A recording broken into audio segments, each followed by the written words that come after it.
Hey everyone, welcome back to the channel. It's that time of week again, end of May, pretty much in the books. So this is going to be the last power ranking of May. So we're going to be going over where the power rankings are setting in May. I'm going to go through it pretty quick today. But before I do, it's just some housekeeping. Guys, 90% of you guys that are watching this video are not subscribed. I'm so close to 500. It's such a huge milestone for me. So if you are watching this and not subscribed to the channel, I would really appreciate that. Do these power rankings every week. Even on my trip to Vegas this year, I do plan on doing a live stream down there doing this. So if you love power rankings, love other content, just a community that loves baseball, join the community, guys. We have a Discord as well. You can check that out below. But other than that, that's pretty much the shout out. We're going to jump into it, and things at number 30 have never been so clear. We have the Oakland A's 0-4 against Seattle, 0-3 against Houston on a 10-game losing streak. What else? What else? Can they lose 20 in a row? I think they have pretty much the worst MLB record in history up for grabs right now. So that's pretty cool. Number 29, Kansas City 1-2 against Detroit, 1-2 against Washington. They're pretty much cemented in second last. I don't see a lot of things coming up in their future. They even lost to Oakland as one of the series wins. I think the only series win Oakland's had all season. But they're pretty much cemented in second last in a division that's pretty bad. So there's that. We got 28, Colorado. I'm keeping them there for another week. Even though they won both their series this week, 2-1 against Miami, 2-1 against the Mets. I'm not sold. They're clearly the worst team in the National League West, which is a big concern for them moving forward in terms of power rankings, having a shot in a couple of years at playoffs. They have a lot of teams to hop over in this National League. While the National League seems to be the weaker side, Colorado seems to be the worst. They do have the advantage of Coors. Anything can happen there when you're playing there. So they do have that going for them. Number 27, we got the Nationals 1-2 against San Diego, 2-1 against Kansas City. They're just a little 500 week for the Nationals, just kind of chugging along. And I think I talk about this every week. They're pretty much going to be set in last place, even though number 26, we got the Miami Marlins. I just think the Miami Marlins are capable of being more competitive on a given night. They lost to Colorado, but then they had a nice sweep against the Angels, which kind of came as a surprise. I think Miami has a better chance than all the other teams that we've talked about so far as being a spoiler and a 3-game series, taking series along the way. We've seen them metrically be above 500, but the analytics are not in their favor as a very strong team, very top-heavy team, it seems like. And a long way to go in a division that's pretty competitive year after year. Number 25, welcome to the bottom row, the White Sox. There's a kind of an interesting week because they had two big important series against division. They went 2-1 against Cleveland, so they're like, okay, that's pretty good. And then they're up in their rubber match today against Detroit, and they blew it in the 9th, end up losing in the 10th. So the White Sox, 500 in their division, a division that's very competitive, except for the Royals. Technically, the White Sox, we're going to start from here on up. All these teams have a playoff spot potential. I think these 5, no shot. But when we're starting to talk about these other teams, mainly in the Central with the White Sox and the rest of the Central and the National League that we're about to talk about, those divisions wide open. Number 24, we got the Cincinnati Reds, 2-2 against St. Louis. And then they beat up on the Cubs over the weekend. Pretty disappointing. I think I actually have this backwards because I have the Cubs next. I had them next, but I remember I was supposed to switch these. The Cubs are here. They lost the series to the Cincinnati Reds over the weekend, and the Cubs did beat the Mets. So, the Cubs have, in my opinion, underperformed in this series against the Cincinnati Reds. The Reds have been pretty strong when it comes to their division. They've had one of the tougher schedules in the division so far, so the fact that they're around 450, working their way to 500, they're in a playoff hunt because Milwaukee isn't blowing anyone away. But there you have it. Those two teams pretty much neck and neck, but Cincinnati, big series win against the Cubs. Put the Cubs in last place by a handful. Number 22, we got the Cardinals, 2-2 against Cincinnati, 1-2 against Cleveland. So you're going to basically see it here. A lot of the Central teams kind of floating along the bottom half of the power rankings here. Of course, when we're talking about the Central divisions, all these teams are pretty much in the playoffs except for the Royals. They all have a shot. They're all within 5 games of a wild card spot, if not a division lead. So any of these teams can go on a heater and be right up in there. But when you kind of look at it deeply against the rest of the league, how they're matching up, the Central is by far the 2 weakest divisions, and we're just gonna keep rolling with that. 21, Cleveland, 1-2 against the White Sox, 2-1 against the Cardinals. So even in a battle of Central games all week, they're 500. It's not gonna be enough, and sure enough, they're right there in the average of their own division. I don't see them having a shot. This team somehow has a shot. 2-1 against Kansas City, 2-1 against the White Sox. They're taking care of business. While the team they're chasing, the Minnesota Twins, they're not blowing anyone away. They're not showing that they're competitive in the top row anymore as a team, and the gap is closing between these Central teams. It's wild. I think Detroit is now 2.5 games away from the division lead. I think at one point I had Detroit in last on this power rankings. Maybe the first 2 weeks they had a really tough start, but they've started to win some series, putting some wins together, and they're beating their own division like I talked about. They beat Cleveland and the White Sox this week. Huge wins. Number 19, we got the New York Mets. 1-2 against the Cubs and 1-2 against Colorado. So losing both series this week against teams that are technically lower than them on the standings is not going to be a good recipe to move up this board, especially when it's so competitive in this middle lane to top row. It's so competitive. You got to have winning week after winning week to have a shot to start moving up. And this Mets team they're concerning. Alonso on pace for 60 plus home runs, but other than that, the Mets have not been able to get offense going. That's pretty much it right there. Next up, we got the Angels. So this team is so hard to put your finger on. They start the week off sweeping the Boston Red Sox. You're thinking they're right there again in the talk for playoffs. And then they get swept by the Marlins. Just year after year, the Angels continue to do this, and I'm not buying it anymore. I'm just going to put them in the middle, on the bottom half of the middle, and until they really show that they're a much better club, they're not going to be moving for a little while. That's my opinion. Number 17, we have the Giants, 2-1 against Minnesota, 3-1 against Milwaukee. A monster week for the Giants, and they've been sneakily, quietly moving up this board and the standings. I think they're above 500 now, and they're in a tough division, and they're very much in the conversation now for a playoff spot. And I think a little bit of a cold April probably put them completely off other people's radars. But of all the teams we've talked about so far, this is the hottest team. Maybe Detroit can be in that conversation, but outside of the Central divisions, Giants are making moves, and we could see them keep moving up as long as they keep this winning ways going. They have the roster to do it. Number 16, we have the Pittsburgh Pirates, 1-2 against Texas, 1-2 against Seattle. That game just ended. Extra innings for those two teams.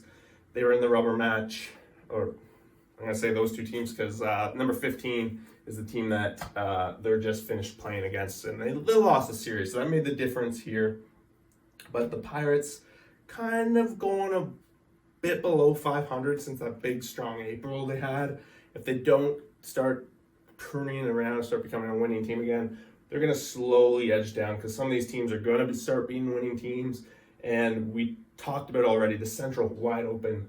Any of these teams can shuffle up. Seattle picking up a big series win against the Pirates, showing that they're ready to take the step forward. They kicked things off this week with a series sweep of the Oakland A's, 4 games. So they're taking care of the business they need to. They're taking all the games they can off the weaker teams. It's going to be fun to watch them start playing Texas and Houston. If they're going to make up some ground, that's what they're going to have to do.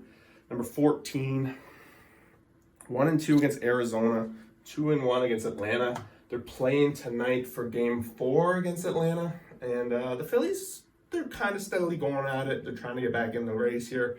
They're just not getting the wins and stringing anything together. There's a lot of concern against the depth of their rotation, the bullpen, the pitching has always been a concern lately with Philly. It's only a matter of time before their offense really kicks things going.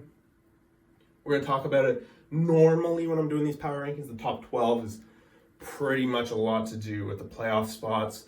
But as you see when we get into the top 12, there's only really 4 National League teams. So if we're looking at the grand scheme of playoffs, you're going to start seeing these teams are technically in my predictions for playoffs because I think they're the 6th highest National League team. Just kind of crazy to think about, but keep that in mind as we're going ahead. 13, Arizona, 2-1 against Philly, 1-2 against Boston. Pretty solid week, going 500 against two teams that are in that same range as them, so they're going to be pretty happy about that. Need to keep seeing it from Arizona. They're going to have to play above 500 baseball.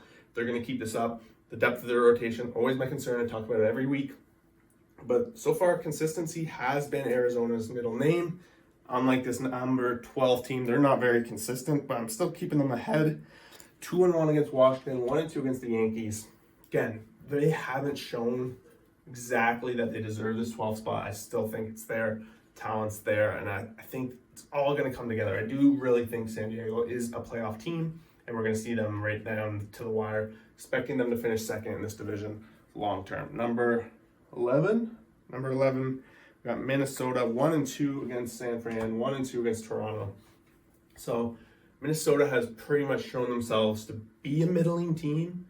Arguably, you could put them down here, I'm not going to lie, because Detroit is 2.5 games out. These guys are really close, but at the same time, Minnesota has had a little bit of a tougher schedule than the rest of their division. They're going to have more games against their own division, which is going to make up all the difference. And I do expect them to be the better team and win the majority of those series, which should grow the gap in the division. Minnesota should be a lock for the playoffs at this point. Of course, no locks in baseball. Injuries can happen. But Minnesota not taking care of business against some of the middling teams like San Fran and this next team, Toronto. Moving to 10, we got Toronto. Just another pretty rough week to kick things off for Toronto. They went 1-3 against Tampa. Of course, they had the one game where they scored 20 runs, but that was the only game they won. And then you got Minnesota, who they beat, again, a team they're probably better than on all days, and it's pretty crazy. At number 10, we got last place in the American League East. Just goes to show how stacked that division is. And right now that shows if they're last, they're not in the playoffs. You can't come last in a division and make the playoffs. So right now, in theory, I'm predicting number 10 to miss the playoffs. Number 9, Milwaukee Brewers, 2-1 against Houston. So a good start. I liked how Milwaukee, and I talk about this a lot, they always match up against the good teams very well, because any 3-game series, they have a shot to win, because you got Burns, you got Woodruff, you got these guys that can always steal games just straight off pitching, which I think always gives them an advantage in the Central Division.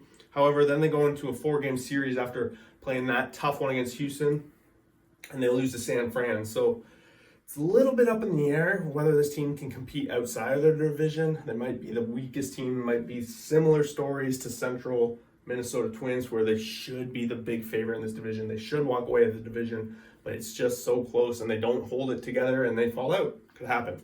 So we could watch for these guys to possibly drop to the farther end here. Number 8, we got the Boston Red Sox. The offense for Boston was a little quiet this week. They started with getting swept by the Angels. Big concern there, but they bounced back with a big series win over the Diamondbacks, losing today when they went for the sweep. But they recovered, so I'm not going to hold 1 week against Boston. Again, they've managed to beat all these teams below them in the past. They're in a really tough division, and they're holding on to that spot just barely. Number 7, New York Yankees. 1-2 against Baltimore, 2-1 against San Diego. So 500 a week for the Yankees, coming off a monster week last week. They just showed that they didn't beat the Orioles, and that's a big concern for them. They went 2-2 with the Rays. Like they're playing above 500 in the division. Really, if you're playing above 500 in the monster division that is American League East, you're a top team, and that's what the Yankees are doing consistently, at least right now. Number 6, got the Houston Astros, 1-2 against Milwaukee, taking care of business against Oakland, 3-0. Not a whole lot to say here. Houston's kind of just been steady here. Do think they're a solid team, and at any given series, they're going to beat all these teams below them on average. They're starting to get healthy. The rotation is going to be back in full action before we know it, and this team is going to be one to watch. They did win the World Series for a reason. Number 5, we're going to put the Baltimore Orioles 2-1 against the Yankees, 1-2 against Texas. So a very awesome week to follow up, moving up in this top row for the Baltimore Orioles.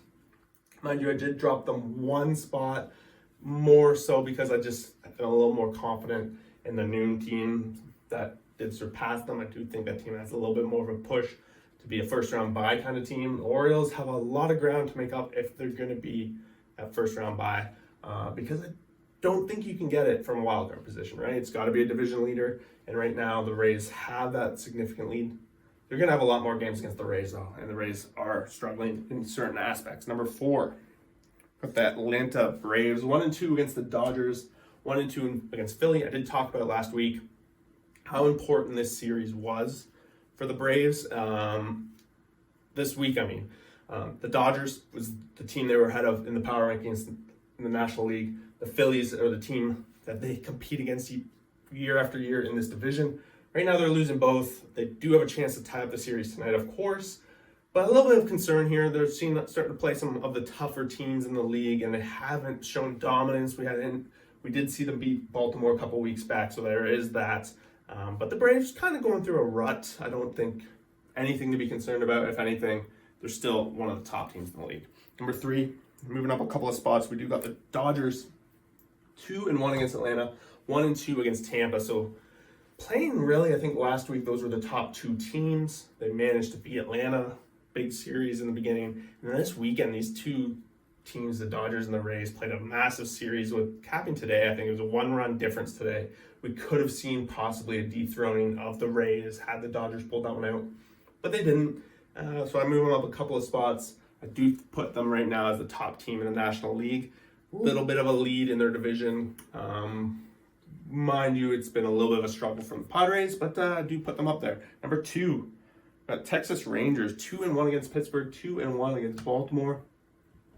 Had a chance at the sweep today against Baltimore. Didn't quite close it out with a really close loss. The Rangers just keep rolling, and they're a team that's run differential wise has been explosive. The offense really showed up against the Orioles this weekend. Mind you, maybe not today, but they got to be pretty pumped.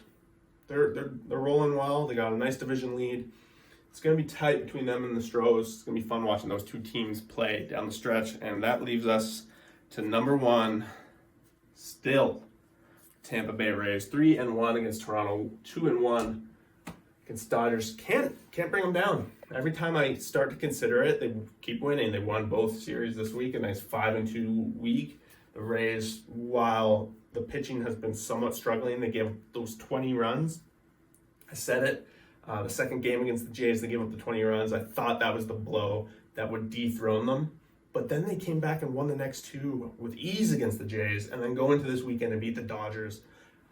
When the concern was high, they took care of business. So the Rays continue to be on top for now. And right now, there's not really a team that's going to be on them. I think looking ahead, we got the Rangers and Rays. I think they're about 2.5 weeks away before we might see those. That might be the matchup that gets it done.